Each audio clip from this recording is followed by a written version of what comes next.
The Untouchable True School Sports Empire proudly presents something in the boxing games are missing. Hey, what's going on? It's your boy BT, and I came here to talk some boxing with the thousands of True School Sports subscribers. Now, we're in that final stretch, guys. We're in the final 10 days. Day number 90 days of boxing.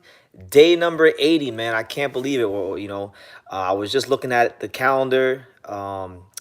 Next Thursday is day number 90. So next Thursday will be the last live in this series, and then take a day rest, and then I'll come back to go live for Devin Haney versus Ryan Garcia. But nonetheless, hope you guys have been enjoying this series. I feel like it's been a great way to build my relationship with you guys, the viewers, and improve as a content creator. So we've been doing a great job of that.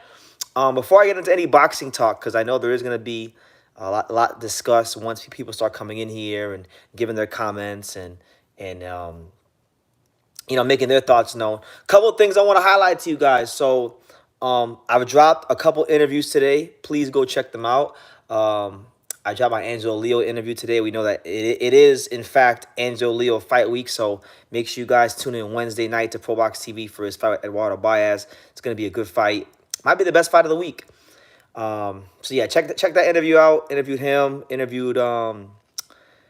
I dropped part of my Stacey McKinley interview where he had some choice words for Jared Anderson, and then I just dropped my interview that I did like weeks ago, but I just now posted it with the Bray brothers, Alex Bray, Kamar Bray, and their father Robert Bray. So a lot of stuff going on here on True School Sports, and tonight is my last night in Vegas. Tomorrow afternoon, I'm gonna be flying out to Tampa for the Angelo fight to Plant City. So yeah, it's been a very productive. What has it been like 10 or 12 days here in Las Vegas, and looking forward to getting back to that South Florida sun. But nonetheless, guys, please be kind. Do me a favor. Do your boy BT a favor. Smash that like button so that the YouTube algorithms know that you're rocking with your boy BT and the untouchable True School Sports Empire. And yeah, man, get your comments in. I'll be here for an hour. I'll be here for a whole hour. So, yo, whatever y'all want to talk about, we here, man. I was gonna make this the aftermath of Richardson Hitchens versus Gustavo Lemos, but I feel like I've been talking about that damn fight so much. I wanted to kind of just give it a rest. So if y'all got any questions about Hitchens and Lemos, you can drop them down below. But I've already talked about it a lot in the last live, been posting videos about it. I just kind of want to just move on and shift my attention to other things in boxing. So yeah, man, it was a great fight to cover. Hopefully they do a rematch. And yeah, but got our first comment. Shout out to my guy DB Boxing Fan. He says, "True School, what's up, man? Good to see you, DB Boxing Fan. We're just chilling, man. These lives, they've been a lot of fun, but it's been quite a challenge. So tomorrow you guys might get a bit of an earlier live as well, because I gotta fly out at like 3 p.m. Vegas time, so I might have to go live before I go to the airport or something like that. But yeah, man. As far as as far as boxing, I saw a lot of things. I saw an article where Jaime Munguia said that, yeah, I got the Canelo fight because I'm respectful and Benavidez isn't. I saw that today. So that was pretty funny. By the way, I wanted to highlight this while I'm here. Guys, please go subscribe to Sean Tatel's channel. For those of you who know, and for those of you who don't know, you guys know Sean Tatel is a great friend of mine, one of the best in boxing media. Sean just recently started his own channel. He's no longer with Fight Hype, and today he went live on his channel for the first time. So go support him and go run his shit up. Hannah Strivall says, "Good morning, BT." Yeah, good morning to you on what are you in Central Time? I think it's not morning. Yeah, it's still, if you're in Central Time, because I think you're in Missouri, it should still be like late at night. So I'm not good. Whatever. I've been out of the loop. Why did Lou DiBella block you? LOL. Damn, that's making its ways around the world. The Lou DiBella shit. Yeah, no. Basically, Lou was bitching and moaning about.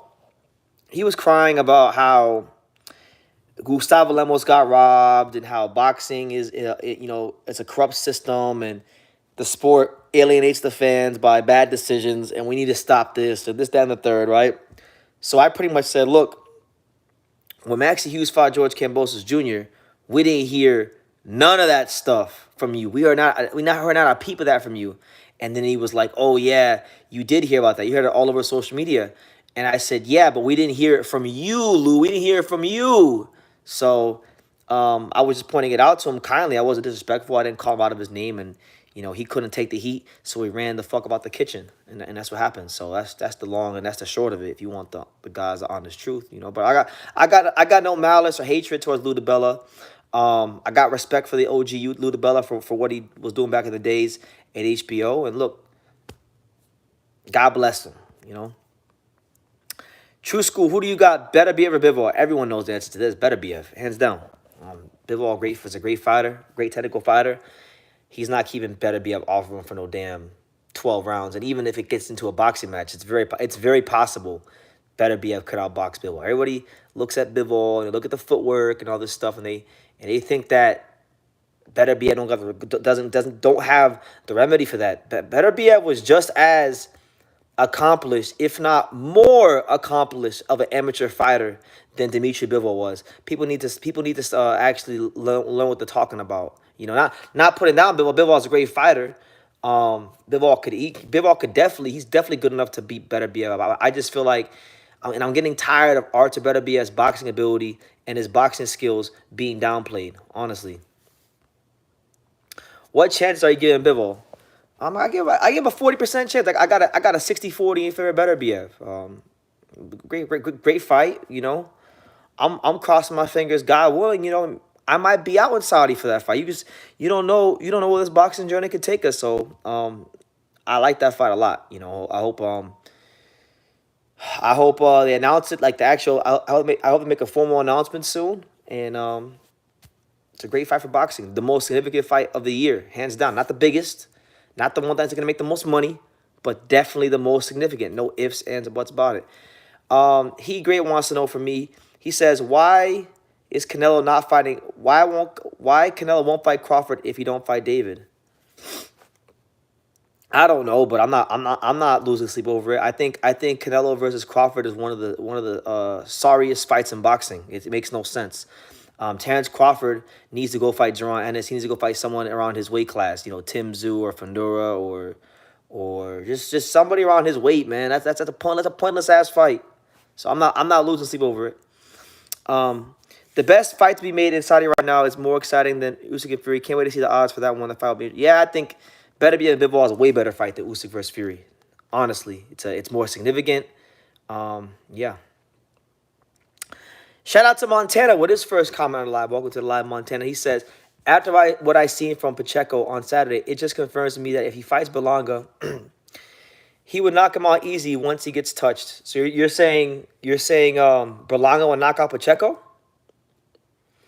I like that fight a lot, man. I think the powers that be in boxing need to stop, messing around, fucking about, and make that fight happen. I was very disappointed to hear from Keith Connolly. Understandably, I understood where he was coming from a manager standpoint, but I was disappointed to hear from him that Edgar Berlanga is not going to fight Diego Pacheco, that they are not fighting him next no matter what. Like, they're going to try to target Canelo, and if they can't get Canelo, they will go ahead and they will go another route. They will go another direction. Hold on. I don't like hearing that from him, man. Can you guys hear me, by the way? Because somebody called me. Somebody called me while I was live. Can you guys hear me?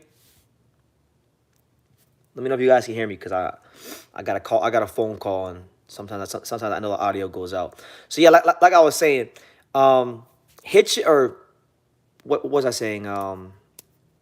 Pacheco Berlanga. That's a fight that needs to happen. Not 2 fights from now. Not 3 fights from now. Not 5 fights from now. That fight needs to be happening next, because really and truthfully, they're ranked right near each other. I'm tired of this shit in boxing. I understand how things work from a managerial standpoint, from a promotional standpoint. Trust me, guys. Trust me. I don't just understand, I overstand. But there's some fights that don't need marination. There's some fights that don't need to wait too long to happen. That's one of them. Berlanga, can't get no damn fight. Like maybe he gets a Canelo fight. So if he gets that, I won't fault him. But if he can't get the Canelo fight, there is no fight in the damn sport of boxing that makes more sense next for both fighters than Pacheco versus Berlanga. They're both ranked extremely close to each other in the WBO. They both are looking for a signature fight, and it's Mexico versus Puerto Rico, which we know boxing loves to over promote and oversell us and do all these things until it comes to Isaac Cruz and Super Matias. Then Mexico Puerto Rico doesn't matter no more, and we gotta take our time and do these things. But that fight needs to happen next, and I really think that that's a great fight. I mean, look, Berlanga has shown in his career thus far that the right fighter with the right craft could outbox him. You know, Pacheco is very tall, very lanky, but he's been hit. He was cracked by Sean McCallum, and really and truthfully, Berlanga, I think, is a stronger fighter than Sean McCallum. So, if you're looking at the Sean McCallum fight for Pacheco and how all that played out, then you got to look at the fact that if Berlanga touches him, it could, be bad for him. So, I like the fight. That's a fight that needs to happen next.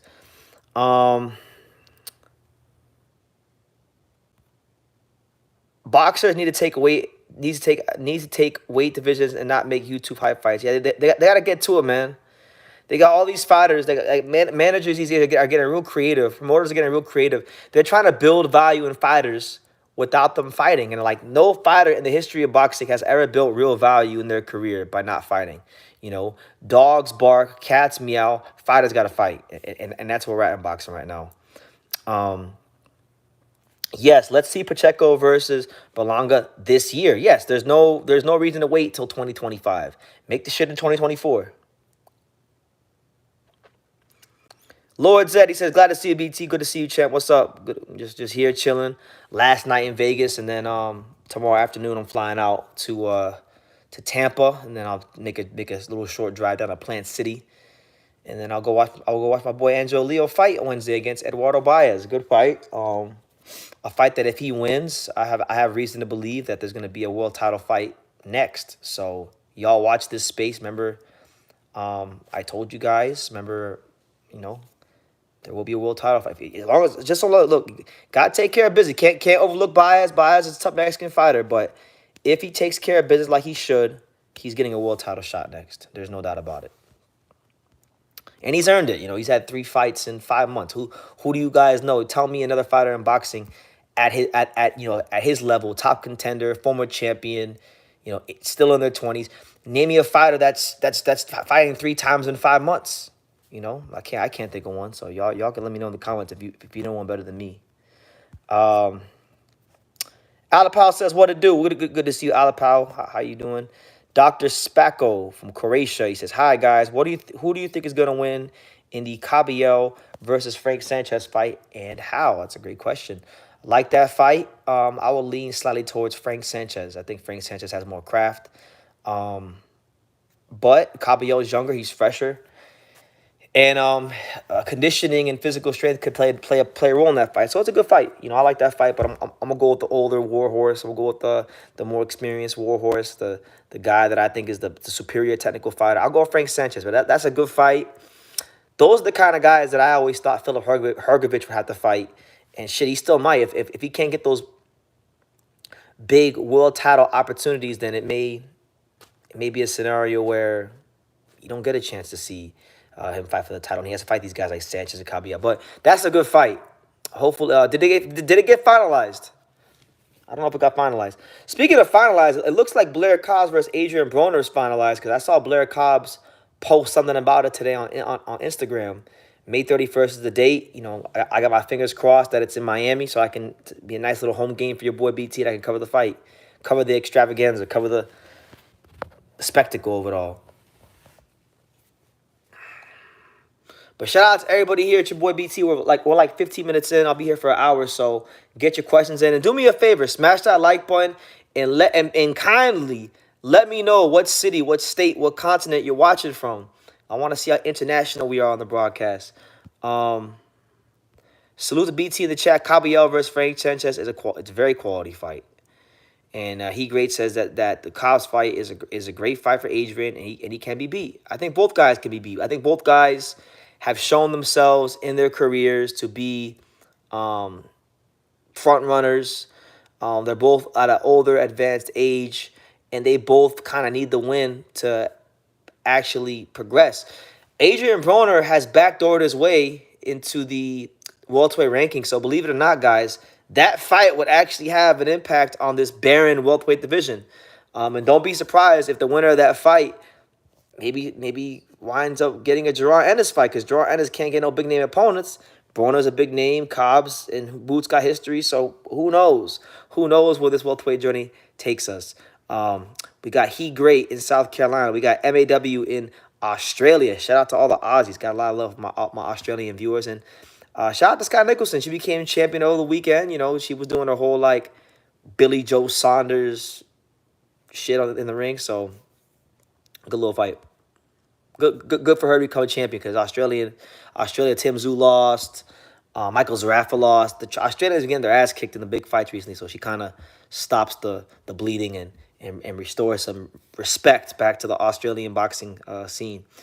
What do you think about Hunter, who was talking a lot of shit about other heavyweight contenders, and he calls himself the boogeyman, but he ducked Hrgovic? Oh, I told him about it on Instagram about a year or so ago. I told him about it when he was running his mouth, and I got blocked for it. So, yeah, Michael Hunter threw his career away, and you know, he didn't want to do anything with his career. So it's unfortunate, because Michael Hunter had real potential. He had a decorated amateur, very talented, but hasn't done much since he ducked Hrgovic. So it goes to show you kind of where he's at. J Real Music says, "What up, brother? It's been a minute since I've been able to get on the live chat. Much love to you, bro. New Orleans is still waiting on you to come down." Yeah, man. I gotta go to the big NO, man. I gotta go to New Orleans at some point. But I'm only one man, man. I gotta go, man. I know some good people in New Orleans. I've met a lot of people in boxing through the years from New Orleans that I have to go visit. So, you know, I don't know when. Right now, this first half of the year is just absolutely crazy. You know, I'm going city to city, time zone to time zone, and I haven't had much time to rest. So, who knows, man? Hopefully this year, I get to go to New Orleans, and because New Orleans ain't that far from South Florida. You know, it's in the South, just like Florida. So shouldn't be that hard. But you know, I gotta plan it out. Maybe I could do like a 3-day trip one of these days. Because I'm due for a break soon. I really do need a break soon. So maybe my break will be in New Orleans. But good to see you, Jay Real. Hope all is well with you. We got my man PM, the #1 pound for pound Canelo fan in the world. He says the untouchable. That's right, Pete. Good to see you. Shout out to you and your cousin Felipe. Eddie Morales says Blair Cobbs is stopping Adrian Broner. It's very possible, you know. Cobbs. It all depends. That fight's all about who gasses out first, whose conditioning is gonna hold up longer. So, I hope it happens. It's gonna be a great event, and I want to cover it. Aloha Mami, which is funny. It's a good name. Says hi. Good to see you. How long do you think it's gonna take to get the Monster versus Tank? And do you think the Monster can put on that weight? I don't think that fight's ever gonna happen. Honestly, I think. Money-wise, it'd be a huge event. It'd be one of the biggest matchups that could be made in boxing. But it gets talked about. I would never fully rule it out. But, you know, Tank's at 35. In a way, he's already came out and said he's not going to fight past featherweight. And he might get beat up at featherweight. We don't know what's going to happen in a way at featherweight. So, really and truthfully, I think that fight's a bit of a pipe dream, just being honest. But we'll see. Crazier things have happened. If Hrgovic wins the title, you must come to Croatia to celebrate with us. What do you think about that? Croatian girls are perfect, so we don't have a problem. Listen, man, I've seen not a lot. I mean, in person, I'm talking about like in real life. I've seen maybe a handful of Croatian women in my life, you know, in South Florida. All I can say is I would love to go to Croatia. Croatia is one of the top countries I want to visit in the world. I got like a list in my phone. It's like 7 countries I want to visit, like the 7 countries I want to visit the most, and Croatia's like in the top 3. So yeah, I'd love to do that. You know, Filip Hrgovic is a friend of the channel, and we're cool. You know, I love Filip Hrgovic. I think he's a great fighter. think he's one of the most talented fighters, not just in the heavyweight division, but in boxing. And the better the competition gets, the better the opponent is, the more you will see from him. And I'll die. That's a hill I will die on. I will die on the Filip Hrgovic hill. And I'm just waiting. Like guys, I know for a fact I know who he's fighting next, and I know what the circumstances are, but I can't say it. I was told last week by a very reliable source. I know who he's fighting. I know what the circumstances are. I want it to just get announced so I can talk about it. You know, I want to talk about it already, but I can't. I was told during fight week here in Vegas who he's fighting next and what the circumstances are. I just can't. I can't say anything, but you guys are supposed to be getting an announcement at some point this week, so stay tuned to like Hrgovic's Instagram and Matchroom because you're gonna see something this week, and that's all I can tell you. Pete says, "I will go with you, BT." Yeah, shit, come with me, man. You the international traveling man. You've been to every freaking country in the world, so yeah, man, that'd be fun. I love it. I can't wait to go to Croatia one day. It's like I heard it's like one of the clubbing capitals of the world. I'm not much of a club guy, you know. I went to a club recently, and I don't want to go again for a long time because I had too much to drink and I became somebody else. But you know, I hear it's a beautiful country from what I've seen. So yeah, shout out to Croatia. Hey Susan, he says saludos BT, good to see you, champ. Hope all is well. My main man, Idel Perez, out there in California. You know, I had a chance to meet Idel when I went to the Golden Boy card. Was it Jojo Diaz with Jesus Perez? Good to see you. How are you? Y'all are getting nosy. He great says, who did you become when I drank? I was crazy. It was crazy, man. I drank and first I was happy. Then I got real angry. You know, I'll tell you guys one story, and then we'll just dead all this right here because I want to stay focused on the boxing. But I talked to this one girl. She was a little taller than me, because I ain't no tall guy. So I won't tell you guys everything I said to her. But one of the things, I was trying to get at her or whatever in the club, and I was like, hey, whatever. My name is such and such. What's your name? And she was like, oh, you're too short for me, this, that, and the third. And then I told her something that was very inappropriate, but I can't say it here on YouTube. And then she said that her boyfriend was at the bar. And then I said, that's cool. If he comes, if he comes over here, I'll beat the brakes off of him. I'll beat the fuck out of him. That's what I told her. And then I smiled at her and I kindly walked off. But yeah, alcohol and me don't mix. Gotta rock the straight and narrow. So BT, will Hrgovic ever fight his Croatian brother Alan Babic? Alan Babic talks a lot of shit about him. Alan Babic got his ass knocked out against Ruzinski or whatever the guy's name was when he fought for the Bridgerweight title. So, I can't. I don't know. I don't think that fight's realistic because Hrgovic is an IBF mandatory heavyweight, so he's on the radar of guys like Joshua, guys like Dubois, guys like Fury. The Zhang rematch could be the one for the future. Usyk if he wins, he's right there. He's right there. So Babic is nowhere relevant to the conversation. They say he became the Mexican monster. That's why you don't see me like if you notice, guys. I know a lot of people here on YouTube have been talking shit about Dave Benavidez getting drunk. I can't talk shit. That was just me. Like I was Dave Benavidez back in Arizona, so I can't do it. I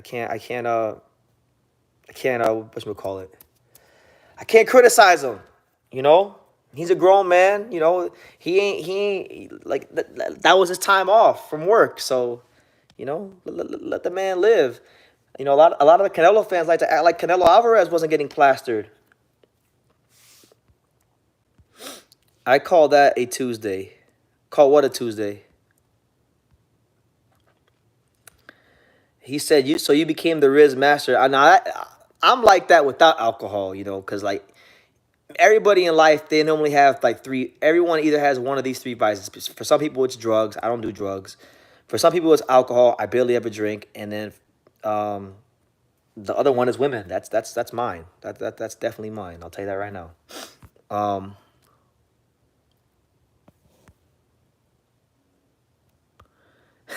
Lloyd says, "LOL, be careful with the booze, bro. I stay away altogether. But you would beat the brakes off that guy." Yeah, I was like this happy guy that you guys are talking to right now. That wasn't me. When I had alcohol, I was somebody else. Um, I recently started watching your lives. What's the end goal of the 90 days? The end goal of the 90 days. So I get this question from time to time. The reason I even started doing these lives, I really just wanted to show myself that I could be consistent because my biggest problem here on YouTube over the years has been consistency. I feel like being consistent. I made a lot of videos, but I feel like I've had spurts of being consistent and being inconsistent with the lives. So in January, I was very frustrated because I feel like I was doing some things good, but I wasn't doing some things good. So I decided to challenge myself. I said, you know what, I'm gonna go live every day for 90 days and see where it takes me. And I feel like I've definitely grown on camera. I feel more comfortable talking to you guys. It's improved my relationship with you guys, the viewers. And on top of that, while I've been doing all this, I feel like it's giving me more ideas for things I want to do. So I'm just trying to get to these 90 days. I'm trying to get to these 90 days, and I have some things with the channel I'm gonna start implementing, but I'm gonna keep those to myself. And when I implement them, you guys will see. But yeah. What are the numbers saying? My channel's been growing. I mean, my channel's been growing. I've been getting a lot of super chats throughout the course of these 90-day lives, so I'm satisfied. Like I can't complain. But it's not even about the numbers. I'm not hungry for numbers like that. Like I get my numbers regardless. Like people in boxing know who I am. I work very hard. I cover a lot of different fighters, so I'm gonna get views from the American viewers, the Japanese viewers, the British, the Australians, all that stuff. And so I don't stress about numbers because if I just do what I'm supposed to do, numbers come regardless. But I'm satisfied, man. I live a blessed life. Start a Discord if you don't have one. A lot of people have been telling me that, man. I gotta do that. Just I gotta free up some time and go ahead and do that.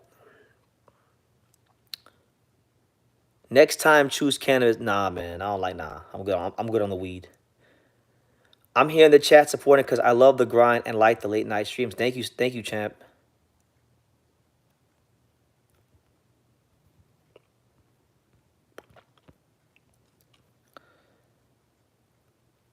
BT on. What's on?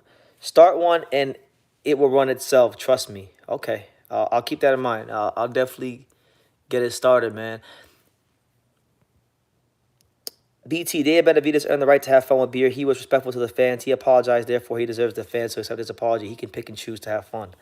I agree with that. But to be honest with you guys, I'll keep it real. This is my honest opinion. I'm not judging Benavidez because again, like I told you guys, I was in Arizona and I was plastered, so I can't judge nobody. But I think him showing up in public, drunk off of his ass, is scratching the surface of something that I think could be a problem. Now, a couple months ago, when I heard Dave Benavidez was doing his training camp in Miami at the Boxar gym, my spidey senses immediately went up. I immediately got concerned for him. Why? Because listen, as many of you guys know, and I say it probably once every live because I'm very proud of where I'm from. Like, I grew up in South Florida. I grew up, going to like the beaches and stuff like that, and I've been around Miami. So speaking as somebody who's lived the lion's share of his life in South Florida, being around Miami, seeing the women and just how things are over there, I have a hard time sometimes not falling into temptation, and I'm used to it. So someone who's not used to it, someone who has a lot of money, someone who can do whatever they want pretty much from a monetary standpoint, and it's not going to affect them, it's just not somewhere I feel a top level, top grade fighter should be, especially where he's at. Because look, the gym he trains at, I'm going to give you guys a little breakdown so you guys understand where I'm coming from. So the gym that he trains at, the Boxar gym, it's located right in downtown Miami. It's about 2 minutes away by car from where the Miami Heat play. So it's right in a busy area. About 10 minutes from the gym, just past the Heat Arena, there's a part of Miami, downtown Miami, called Brickell. For those of you in South Florida, you guys may know Brickell. Brickell is a very upscale, bougie area, but it's an area where there's a lot of high caliber women. It's an area with a lot of lounges, nightclubs, and bars, and the spoils and temptations of this world and life are there. So my thing is that's where I know Benavidez spent a lot of his time. That's around the area where he trains, and I when I saw him drunk at the fight, my immediate thought was this is from being in Miami. Like I feel like maybe he's like this regardless. You know, we know he had his problems in the past, but to go out in public, it just showed me that maybe he's been getting too comfortable in that Miami lifestyle, and it's very. I'm telling you, it's very very hard to be a disciplined man living in Miami, living in the South Florida area. Take it from somebody who grew up there. It is the hardest place in the world to be disciplined and not fall into temptation or things that can be self-destructing towards you and your soul. You know what I'm saying? So Bentley says, Florida boy in the house. Good to see you, Bentley. South Florida, stand up. The whole South Florida. Miami, Dania Beach, Homestead, Florida City, Key West, Pembroke Pines, Weston. All the cities in South Florida. Sunrise, Miami Gardens, Opelika, Carol City. You know what I'm saying?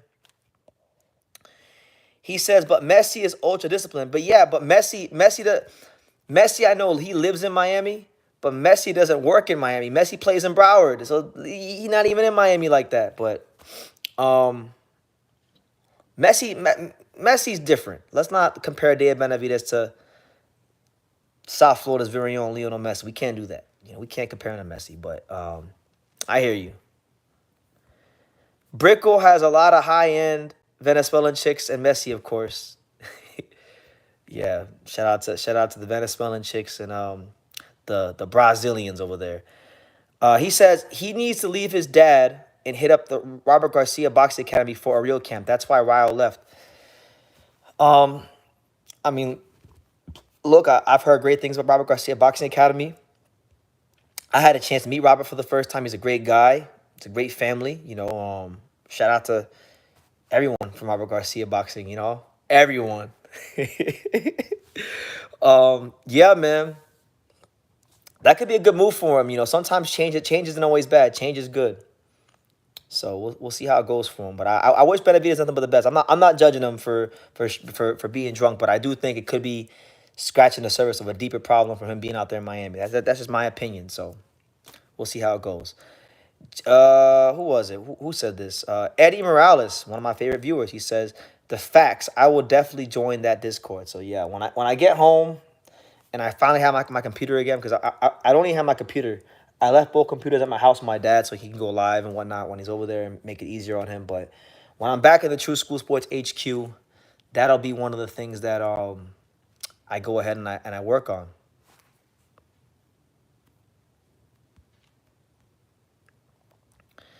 David from the streets, like they say, you can take a dude out the hood, but you can't take the hood out the dude. David been out there with RGB. Has he? Well, I didn't know that. So it is what it is. Um, Jesus M's getting real nosy. He says, you're saying everyone as in KO Chrissy from RGBA. Everyone. They're all great people, man. Why are you asking that, man? What's going on, champ? I love the whole Garcia family. They're all great people. Do you think Derrick James is a good trainer? If Ryan loses, he would have lost three big fights. Earl, Charlo, Ryan. Yeah, Derrick, come on, man. Like, I hate when this happens in boxing. I hate when, like, a guy has a great run. He establishes his name. He establishes who the hell he is in the sport. Then he just goes to a bad run of fights. Every trainer goes to it. I mean, like, take Eddie Reynoso, for example. In 2021, Eddie Reynoso could not lose a fight. Like, he could not lose a fight in 2021. He had Canelo, undisputed champion. He had, Ryan even won a big fight against Luke Campbell. I mean, come on. 2022, all of his fighters got the ass whooped. Julio Cesar Martinez got his ass by Roman Gonzalez. Bivol, Canelo was exposed by Dimitri Bivol, all of his fighters got their ass whooped. Like Shakur beat Shakur beat Valdez in 2022 as well. So it's like trainers have ups, trainers have downs. Derek James is a great trainer because he did what a lot of trainers don't do. He took a fighter, built him from the ground up in Earl Spence, made him a champion who defended the belt multiple times, a legit champion. So of course he's a good trainer. He's just in a bad run of form right now. And I personally think that Derek James got to a stage in his career where maybe he was training too many fighters, big name fighters that demand a lot of attention. So it is what it is. Boxing fans are goofy. We've been known that. Tiafimo definitely needs to be at Robert Garcia Boxing Academy. His dad is the worst trainer, just has a big New York mouth. Well, I like Senior, and whether you love him or hate him, he did take Tiafimo as a kid, and he did make him the household name that he is in boxing today. So you can't say he's the worst trainer in the world. There's a lot worse trainers. Tiafimo Senior was literally the trainer of the year. So I don't understand how you could say he's a bad trainer. Now, do I think Tiafimo Lopez needs some help? 1,000% he does. He 1,000% needs to get another voice in his corner, for sure. Because I think, as good as he is, I think he's stagnated as a fighter. I think he needs to tighten up. Why they win fights? The trainer is the best. When they win fights, the trainer is the best in the world. When they lose a fight, a boxer should leave the trainer. Same story, different day, and that's how it is.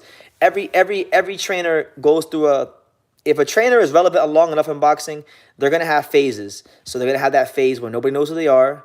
Then they're gonna have that phase when everybody says that like their fighter should go train with them, right? Then they're gonna say, oh, well, he's not a good trainer. So, like, for example, in 2021, everyone needed to go train Eddie Reynoso, right? Then when he started losing, they said, oh, no, everyone needs to go train with Derek James. Now he's losing and he's trash. Eddie Reynoso's trash. And now the new flavor of the month in boxing is Ben Davison. Ben Davison was known as Boxer Size Ben for years. People said he was a garbage-ass trainer. Anthony Joshua gets a couple knockouts. And now Ben Davison is the best thing since sliced bread. He's the freaking British Eddie Futch. He can do no wrong. So it's just how it goes. It's par for the course in boxing. Boxing on all fronts is the greatest reflection of life. People are fickle. People, 1 minute they say you're great, 1 minute they say you're not. Look, I even go through here on YouTube. Sometimes people say, I've had people on one day say, you're the best channel on YouTube. We love your content. And then a month later, they say, you don't know shit about boxing. This channel has gone to the shitter, So I've even experienced that. So it's just how it is. It's human nature. Being fickle is part of human nature. I try to have a long memory when it comes to boxing and give everyone their credit. Even if I don't like them, I give them the just due credit, Be honest. BT, I think Earl would make a mistake with Bozy Ennis because then Boots would see all of his flaws. I like to see him with Bradman Edwards. I don't know why he's changing trainers, honestly. I think he should stay with Derek James. I think he's dumb for leaving Derek James. I think if he goes to anybody else, he's gonna get beat up even worse.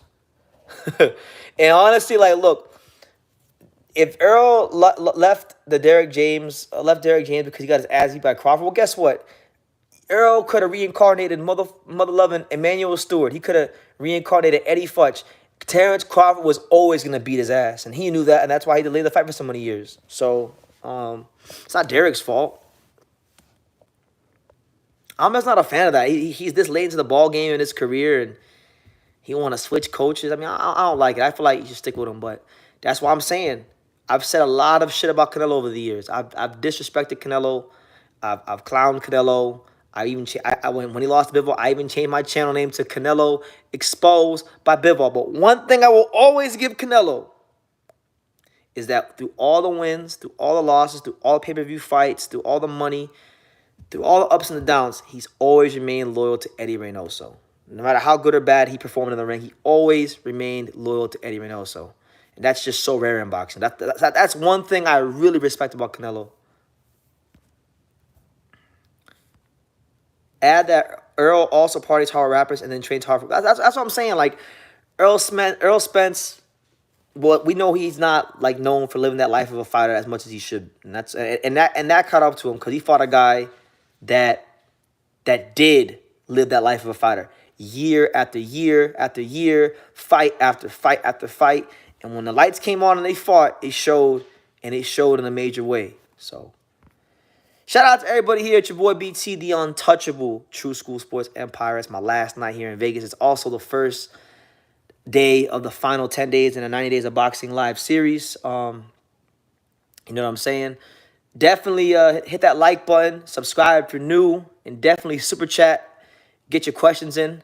Tomorrow afternoon, I will be flying to Tampa and then I'll go down to Plant City, and we're gonna be me and Pops. And by the way, guys, just in advance, I'm not going to Plant City to see Angelo Leo by myself. Pops is going to meet me there, so Pops will be there in attendance at the fight. So listen, if any of you guys are in the Tampa area and you can get down to Plant City for the fights, not only will you meet me, you'll also meet Pops, so keep that in mind. But we'll be there. We'll be there live and in the flesh.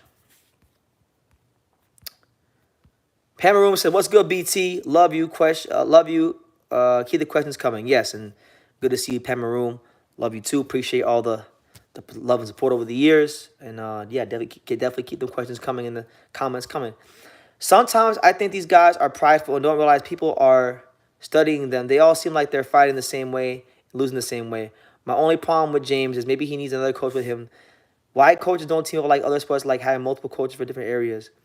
Yeah, a lot of these guys are prideful. A lot of boxers are prideful. Boxers are some of the most prideful athletes in the world. And rightfully so. I feel like they should be prideful. I mean, such a small percentage of the world can do what they do, you know, so they should be a little prideful. And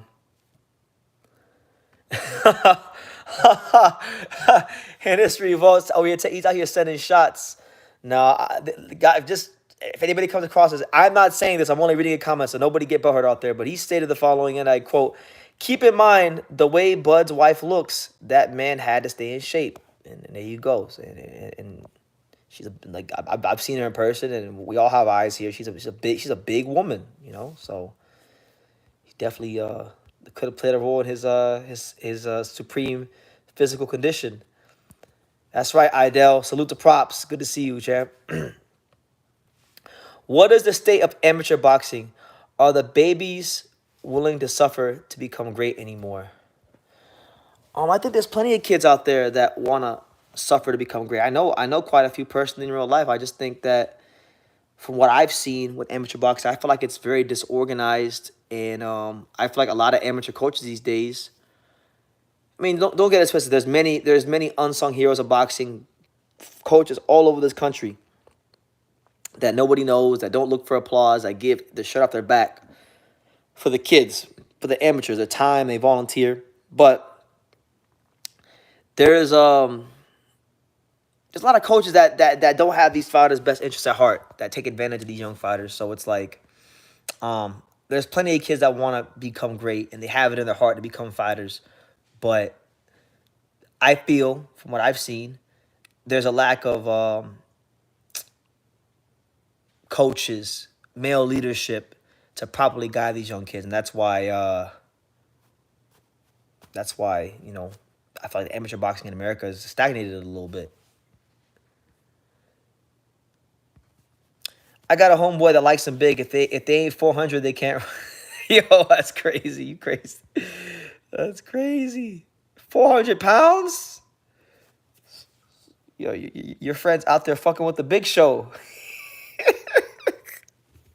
He's out there fucking with Kane and Undertaker and the Big Show. He ain't messing with no women.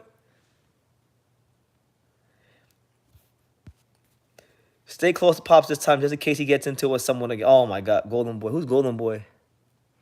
That's got to be somebody I know, because I haven't. I think I may have mentioned that on a live one time. Yeah.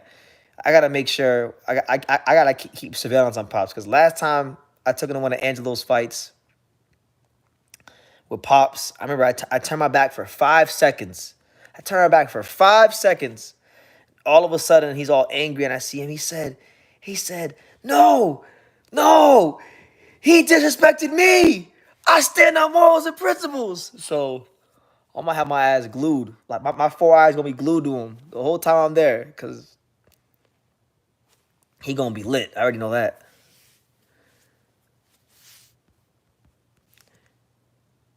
If man, y'all listen, it's late night, so we're getting crazy comments right now. Talking about if Bud and Kless had a baby. Earl also fired Blu-ray that hurt his camp. Yeah, I mean, to my knowledge, I think every time he ever had an Blu-ray in his corner, he scored a stoppage victory. So could have played a role. You know, I'm not. Who knows?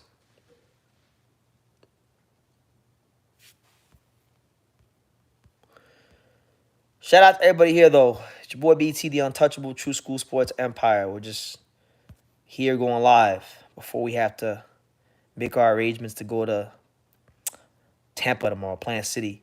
Milky Way says Earl's style of boxing is kind of boring. You think so? It's very like methodical, and it's very it can get repetitive. So I see what you're saying.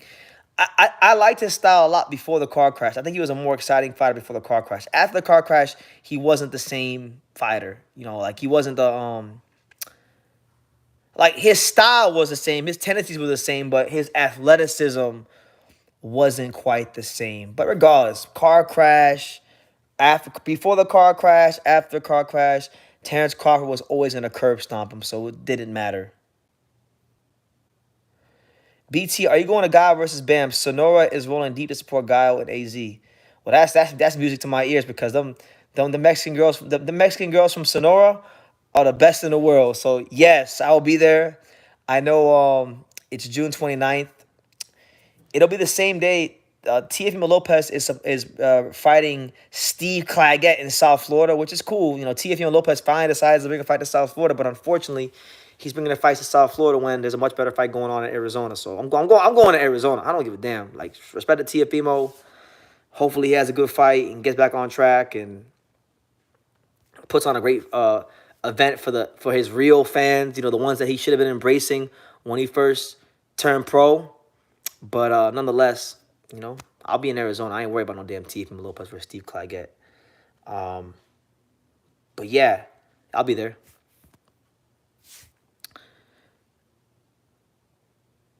Sonora and Sinaloa girls are the best in Mexico. I'm telling you, man. And I was just talking to somebody about that the other day. It was like they were talking about I had a friend that was telling me that basically that's why the girls in Arizona look so different than the ones in LA, in New Mexico, and those kind of things because of Sonora right there. So shout out to Sonora. That's my favorite part of Mexico because the best Mexican girls I ever seen in my life are from Arizona, hands down. The only girl I think I was ever in love with in my life was from Arizona, you know. So is what it is. I can't believe how people thought Earl would beat Crawford before or after the crash. His footwork was poor. Boxers with good footwork always wins. I don't think his footwork was poor. I think it just wasn't on the level of Crawford. I think his feet were very planted. His feet were slower. His balance wasn't as good as Terrence, you know, and those things all show themselves to be true. He couldn't punch on the move like Terrence. So all those things played a big factor when they fought. The changes I see Derek make them seem more predictable because he oversimplifies the fighter and makes them lose a lot of flair. Yeah, man, I could definitely see that. You know, very, very textbook fighters. Fundamentally sound. I mean, it can work to a certain point, but you get in there with certain fighters and it's a big problem.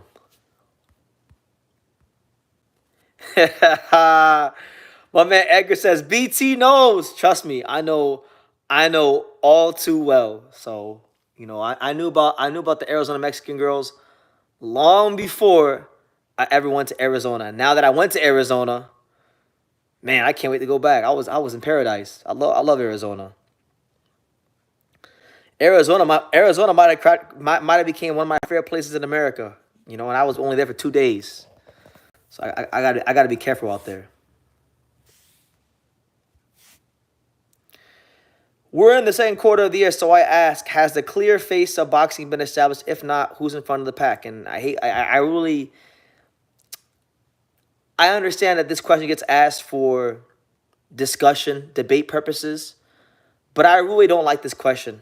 And I'm gonna tell you, guys, why I don't like this question. The reason I don't like this question, and I'm gonna answer it, so just bear with me. The reason I don't like this question is because, in my opinion, boxing in the mainstream, in the grand scheme of things of the sports landscape, is not as high as it needs to be. Just here in America, baseball is more popular, NFL is more popular, hockey is more popular, basketball is more popular, college football and college basketball are more popular, UFC is more popular, right? And then you could, so at best, boxing is the eighth or ninth most popular sport in America. So to sit here and argue about who is the face of the eighth or ninth most popular sport in the USA, I feel like it's like a waste of time. I don't think there is a face of boxing. I don't think nobody in boxing is moving the needle on that level of a Mike Tyson or a Mayweather or a Pacquiao to where they have that global, icon type of status.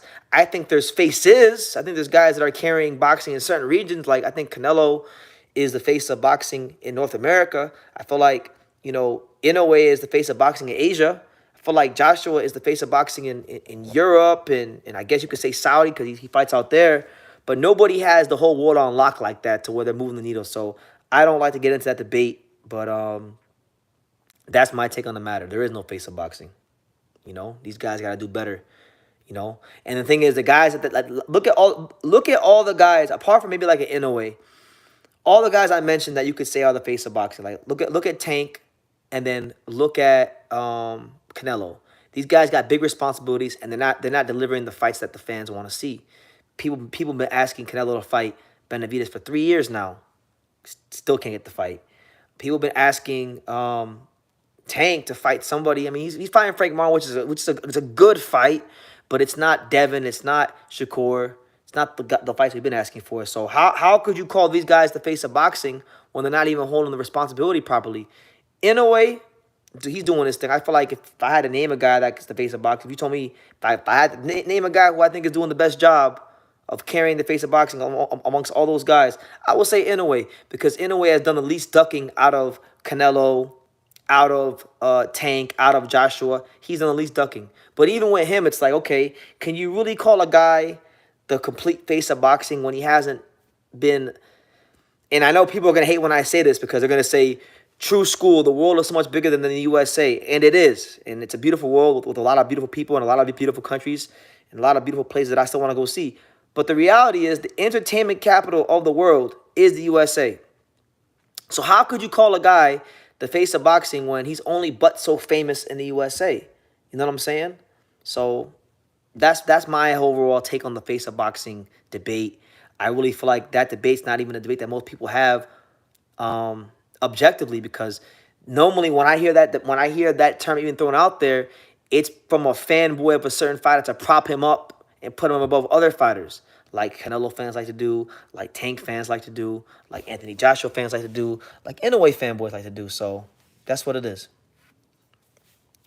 If Inoue clears 126, he may be the greatest smallweight boxer of all time. And I think that would be a serious discussion to be had. 126 to me is going to be his hardest route. And I can't wait for him to go to 126. I think it's going to be a lot of great fights there for him. Your response is fair. So what should be the mandated criteria, in your opinion, to consider the face of boxing? I think that person that has to, so first and foremost, you can't act like Canelo and Tank. If you act like Canelo and Tank, you're automatically, I don't give a flying fuck what anybody says. If you act like Canelo or Tank, you are not the face of boxing.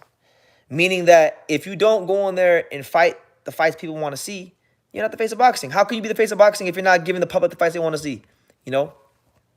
So that's one part. The second part is you got to be a global icon, not just big in your country, not just big in certain parts of the USA where ethnically, like, people there are from the same culture as you. You gotta be able to go to do like some Mike Tyson type shit. Like Mike Tyson went and fought Buster Douglas in And Tony Tubbs at the Tokyo Dome. He's not Japanese. He fought another black dude in Japan and sold out the Tokyo Dome. That is face-up boxing type shit. Nobody's doing that in boxing. So therefore, there are no faces of boxing. There is no face of boxing because I don't see nobody doing that right now. I think Inoue could do that. I feel like Inoue, if he was able to fight, like he could fight in America. Like I don't know why Top Rank hasn't taken him to LA where all the Asians are, but that's somewhere he should have been fought. He could fight in Saudi, he could fight in Australia, and I feel like he could fight in England, and I feel like he would sell anywhere. But they haven't done that with him, so it is what it is. Did Floyd Mayweather pass as the face of boxing? Yes, he did. And I'm going to tell you why he passed as the face of boxing. Because now I'm going to kind of contradict with some of what I just said. He fought in Las Vegas, right? After I think his last non-Las Vegas fight was Sharmba Mitchell. He fought Sharmba Mitchell 2005 in at the Rose Garden. After that, it was straight Las Vegas. He made the MGM Grand his home. But the thing is, Floyd's fights he wasn't fighting globally, but his fights were a global event because he knew how to sell himself. He just had that style. He had that mouthpiece, you know. Floyd was here in Las Vegas doing his thing. You know what I'm saying? Like, he just had that magnetism to him. So he didn't have to do some of the things I'm saying to become the face of boxing because he just had everything. He had everything. He had the style. He had the charisma. And people wanted to see him lose. You know, and you know what? You know, I know people like to nitpick because you could do that with any. They like to nitpick and they like to say, "Oh, well, Floyd didn't fight Pacquiao in his prime," which is fair because I feel like they should have fought earlier for sure. But he never like he didn't do this stuff that Terrence Crawford's doing with Jaron Ennis. Like, you know, when it came to fighting the guys like Ricky Hatton or Victor Ortiz, the young, hungry lions of his division, he fought them. He didn't sit there and, you know, come on, man. He didn't sit there and big time those guys. Now, you know, you could argue Margarito. I'll give you that one. Margarito, I can give that one. But Floyd fought people. Floyd actually was out here fighting people. And for the most part, barring maybe Castillo won, his performances were top grade all the time. That's what makes Floyd Mayweather so special. That's what makes Manny Pacquiao so special. These guys like Floyd, these guys like Manny, these guys like Roman Gonzalez, Naoya Inoue. These guys, what makes those guys so special is that on a fight-by-fight basis, their performances stay at a very, very high level, you know?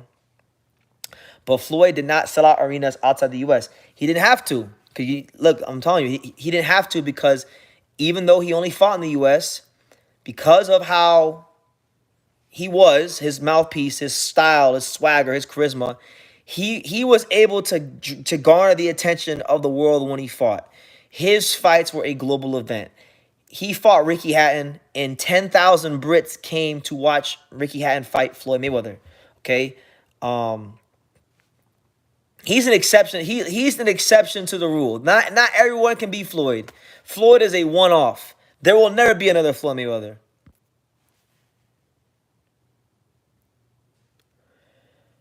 You have to defend his honor, huh? Canelo fandom is the worst. Bivol exposed him just like Yeah, Canelo, come on. Bivol exposed Canelo badly. People like to paint the picture. I've already said everything that could possibly be said about that. I mean, we had the greatest victory lap of all time, but you know, it is what it is. Octo says, "What are your thoughts on Jared Anderson?" Jared Anderson is a very talented heavyweight. Jared Anderson has a lot of charisma. Jared Anderson has some of the best entrances in boxing. But the jury's out on me for him on Jared Anderson because I don't like how... I just don't like how Jared Anderson takes pride in almost hating boxing. Like, his whole thing is like, oh, well, if I can get out of boxing without becoming champion and make money. Like, I understand boxing once you turn pro and you're making money, like, it is your job. But, like, he just not, like, I don't know. I don't think he's a bad guy. He actually seems like he's a very personable guy, but he's just not coming off that way like I feel like he should. So it is what it is, man.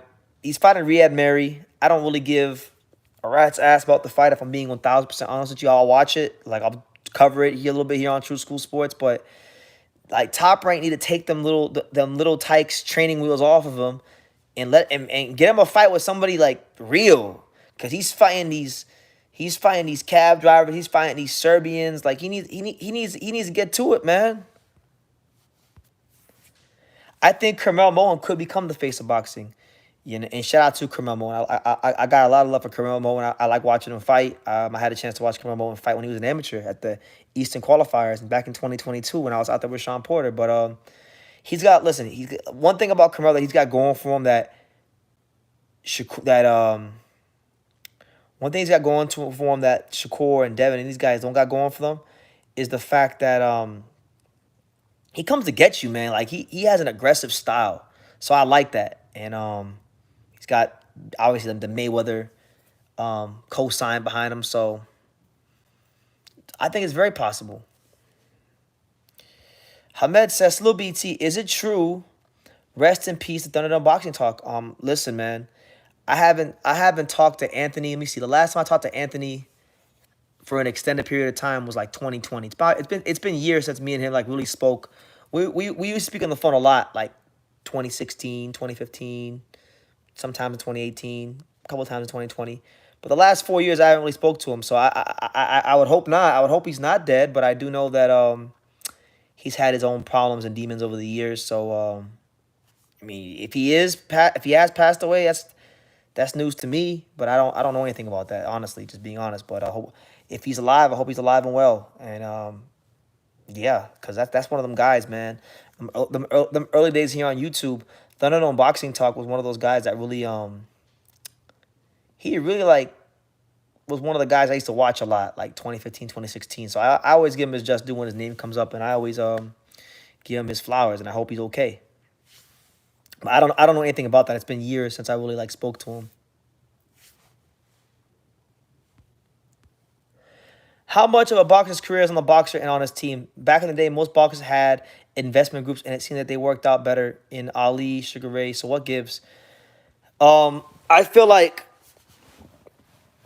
all the executive decisions as far as like who a fighter's fighting, you know, sponsorship deals, contracts you sign, that's all incumbent upon the team. The boxer implores a team of savvy people to make these decisions so that they can focus on their training and they can put all their energy and effort into the actual fighting part of the sport. What happens in the ring is on the boxers. I think I saw a comment up there that said it. What JT said. Everything that happens inside the ring is on the boxer. Everything that happens outside the ring is on his team. And that's pretty much the best way I could describe it.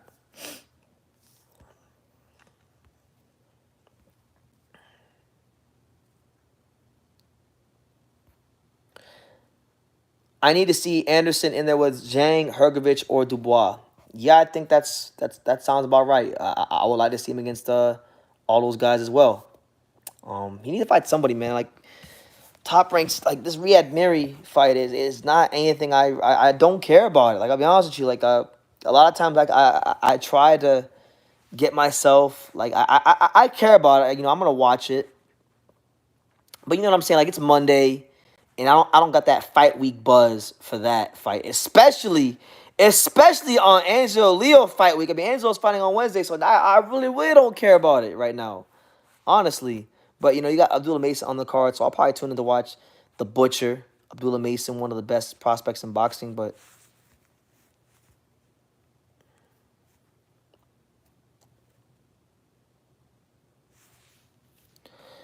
who is the best manager you have met and wish mentored you? That's a great question, man. I met a lot of good managers. I met Ryan Rickey. I met Peter Kahn.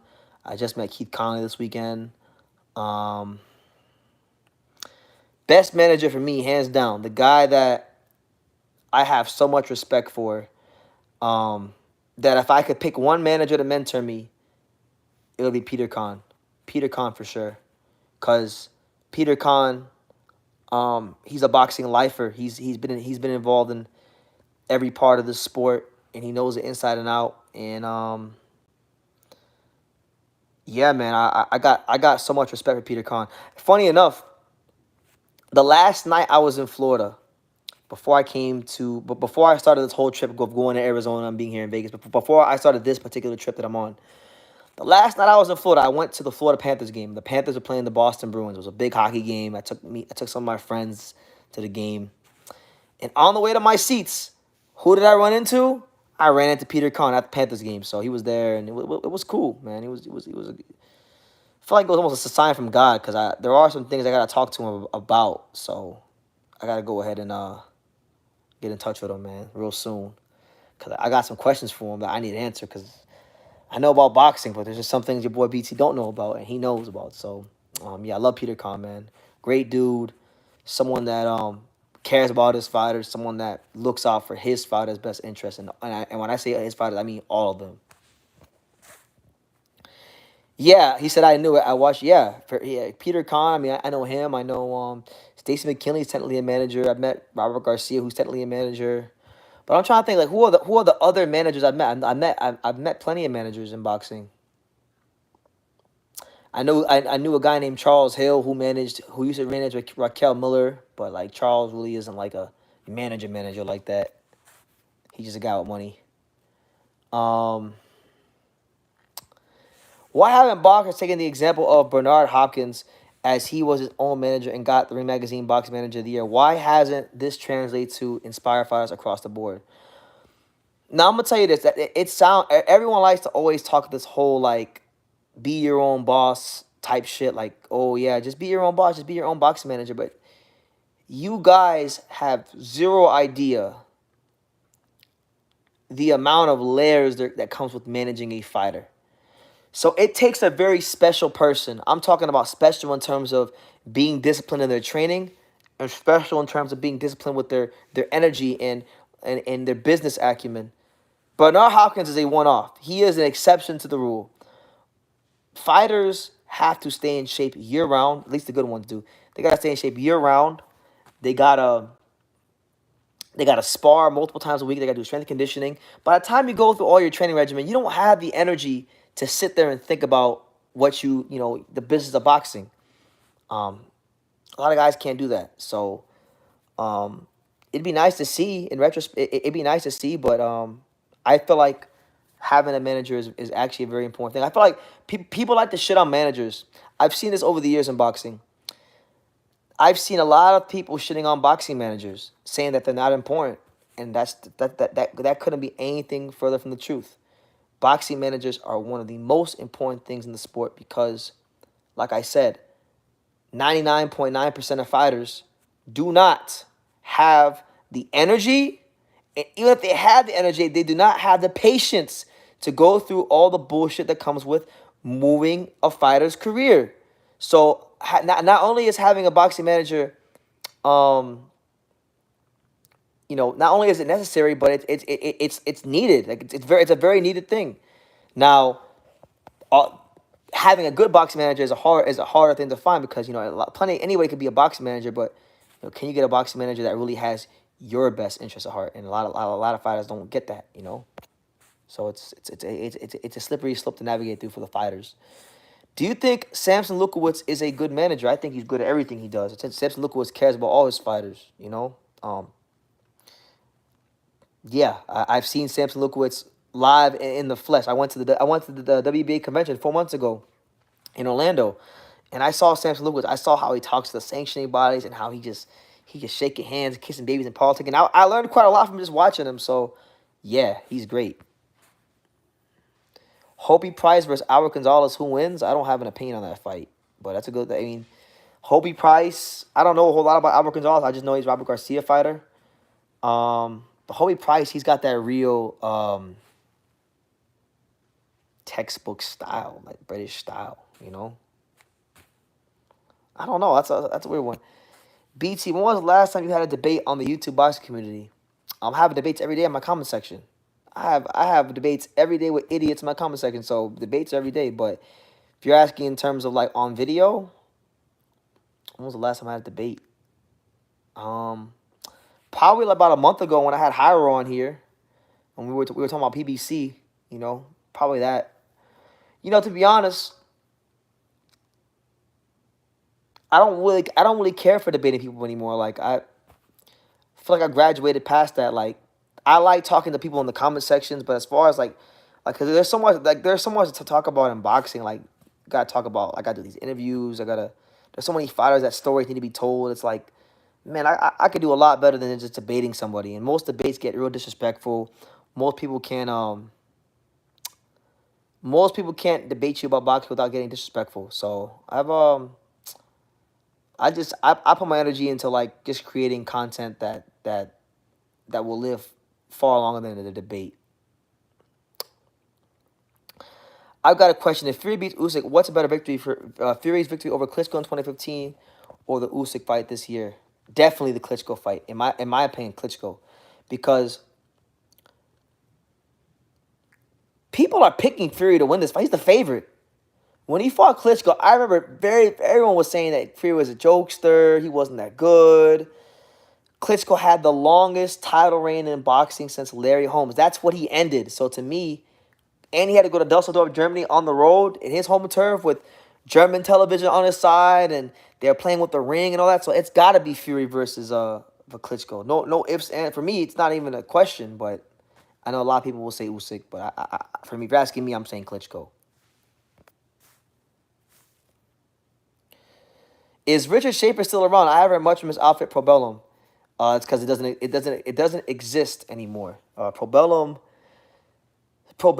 disbanded, and then they sold all their contracts to this other millionaire guy that was supposed to get into boxing, and the name of the company was called Disrupt Promotions, and they never really did anything. They didn't do shit. So, um, yeah, Richard Schaefer kind of just disappeared off the face of the earth.